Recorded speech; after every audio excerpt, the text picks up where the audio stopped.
Hi, my name is Michaela Bass, and the graphic novel I chose was Jason Wilde's Funhouse of Horrors. Sorry, this.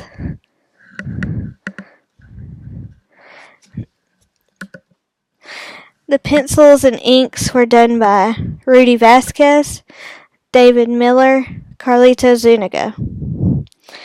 The covers, which is like 4 different covers, were done by Rudy Vasquez, Nate Jones, Rich Bonk, Kevin Conrad, and Carlito Zuniga. The colors for all of them were done by Juan Carcra, Tyson Wagner, Wagner. I'm sorry, I couldn't. And Dan Kemp.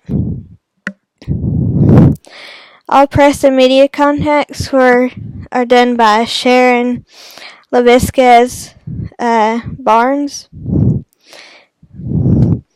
The publisher for this graphic novel is Carnival Comics, which fits it.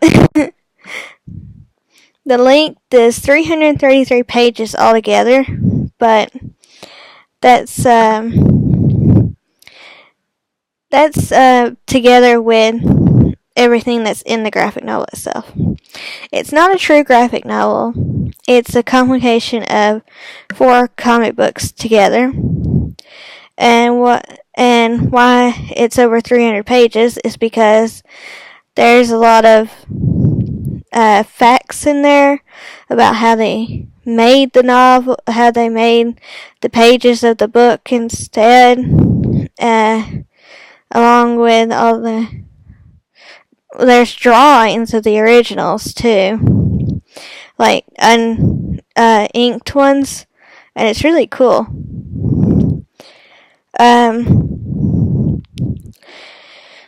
There's 24 pages in the first comic book, and Act 1 ends on page 5 and Act 2 starts on page 6. It follows the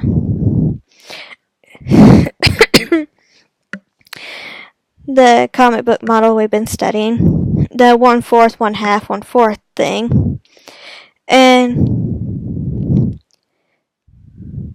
I think it's the only one out of the 4 that does follow it. Or, no, I take that back. There's one more, but it almost doesn't follow it. The second book has 25 pages, which Act 1 ends on page 5 and Act 2 begins on page 6 again, but it doesn't fit the model. Because Act 3 has only about 3 pages.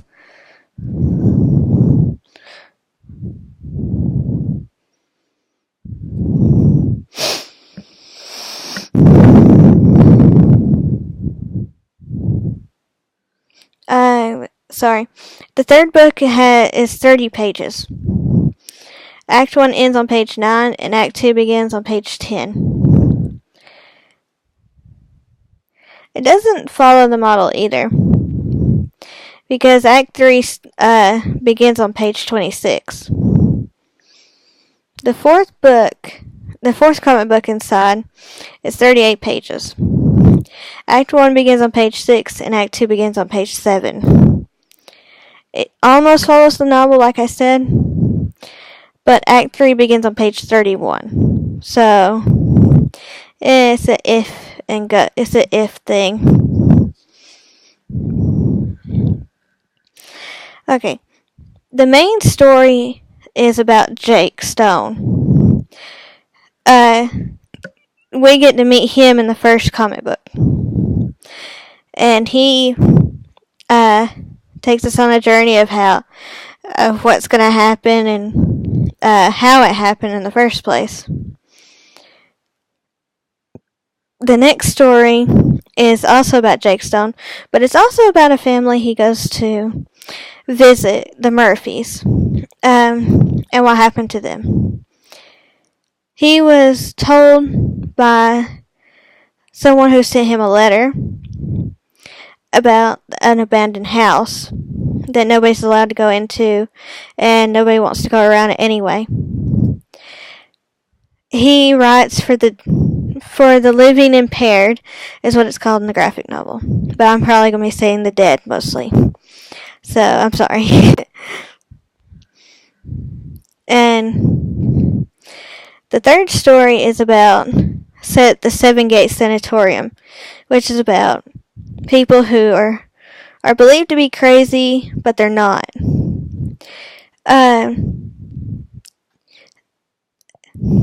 The doctor and the nurses take anyone off the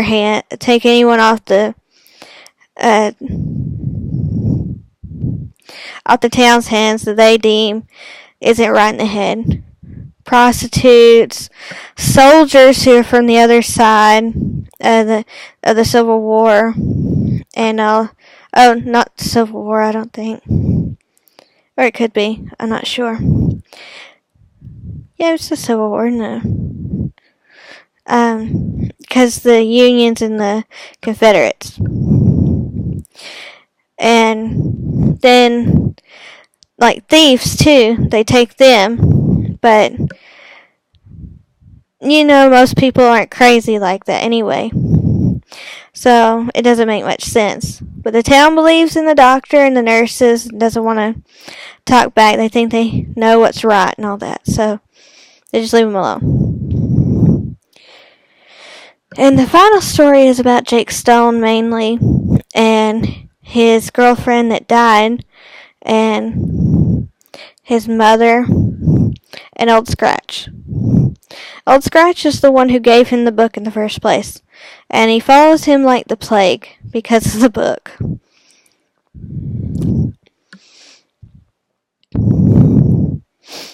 The main goal throughout each story is for Jake to tell the stories, or to write the stories in the book,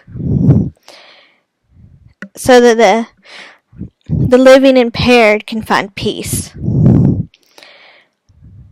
We don't actually see Jake write in the book, though, which is okay because we don't really need to see that.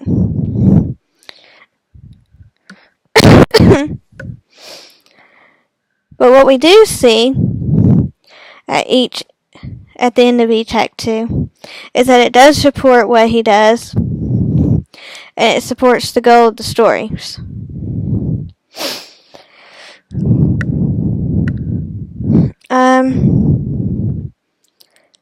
There's a solid story arc through each one, which is great.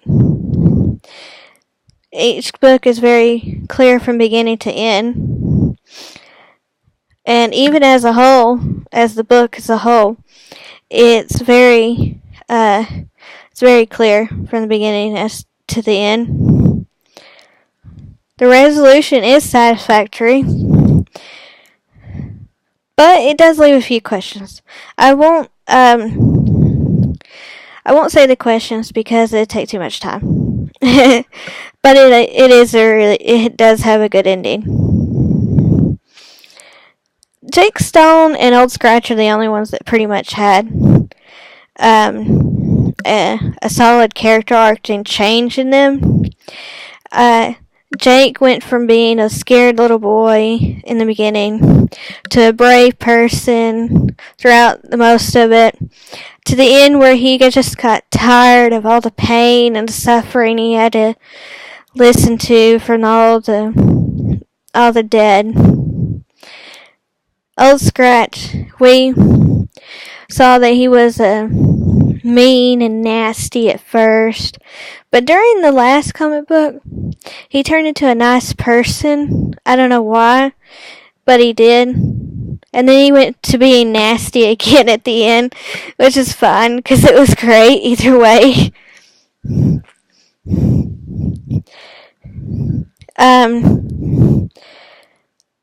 I'd have to say it does have effective transitions in the story. For instance, in the second book, Chef, which is not part of the Murphy family, but does become part of the Murphy family in the end, seemed like a normal little boy until he shot and killed his father in cold blood. I think that there are some transitions that are much smaller to the readers, so some of them may not be clear.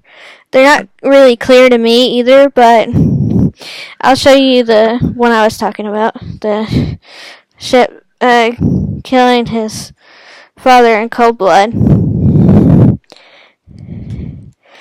Okay, so right here we see Shep's father right here. This is Mr. Murphy. Here's Mr. Murphy pushing him out the door because he thinks he's an abusive father. And this is them turning around to Shep on the stairs with Mr. Murphy's gun, and he's about to shoot his dad in cold blood.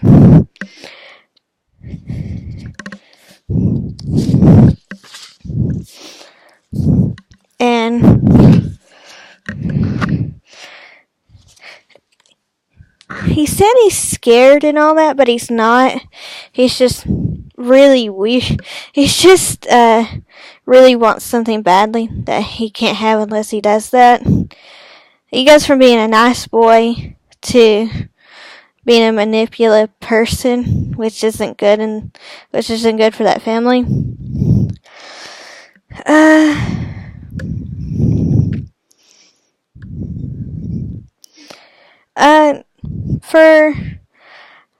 From what I can tell, McClelland's idea of scene-to-scene transactions happens in most of the 4 stories. There is action going on too. I'm not quite sure if the pages in this comic book can be considered as a mini comic though.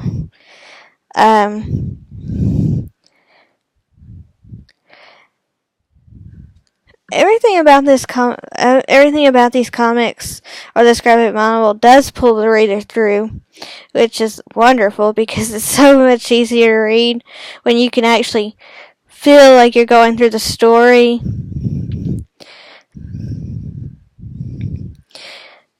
I recommend this to y'all. This is actually pretty good. I think I might get the rest of them because I know there's more. I know there's a lot more, which, he seems like a weird person though, Jason Wilde, but that's okay.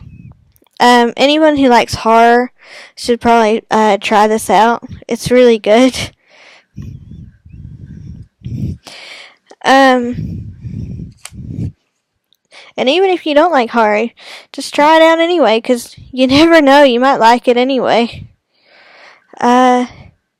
I'd recommend this to friends and family. The reason why is because they never know either. You never know until you actually try something if you like it or not. And reading is just a way for most people to just get into it anyway. So I didn't think I would like comic books, but stuff like this is pretty cool. A fun fact about this is the Funhouse of Horrors has taken the #1 spot on Google Play's horror list daily for all of 2015, which is updated hourly. In fact, out of 5 million ebooks on the world's largest ebook store, Carnival Comics is the only publisher, and Jason Wilde is the only author in history to take the entire top 30. I did get this side of the book, though, or the graphic novel, sorry. I did get that out of the graphic novel itself. So, just go ahead and try it. It's a really good book. Thank y'all.